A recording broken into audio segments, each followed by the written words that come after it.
Seorang pria mengaku Jenderal TNI acungkan golok ke warga di Garut hingga memicu 150 orang mendatangi rumahnya. Adapun kronologi pria yang mengaku sebagai Jenderal TNI Bintang 2 itu hingga dianiaya warga berawal dari masalah patok pembatas jalan.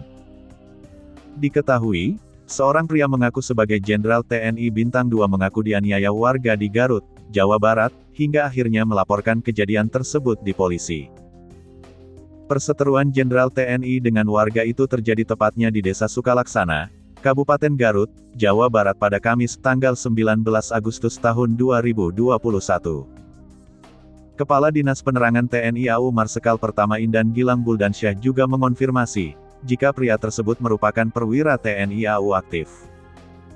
Benar, bahwa yang berselisih paham dengan sejumlah warga tersebut adalah perwira TNI AU aktif, kata Indan ketika dihubungi Tribun News. Pada Senin, tanggal 23 Agustus tahun 2021.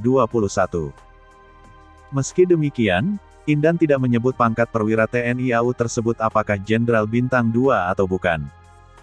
Untuk saat ini, lanjut dia, permasalahannya sedang didalami oleh aparat penegak hukum.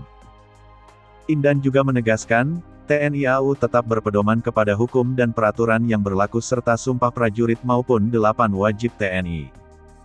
Termasuk atas kejadian yang menimpa seorang perwira TNI AU di Desa Sukalaksana tersebut. Apabila permasalahan ini tidak menemui jalan damai, tentunya kita menghormati hak kedua belah pihak, baik hak warga, maupun hak perwira TNI AU tersebut yang akan menempuh jalur hukum, kata Indan.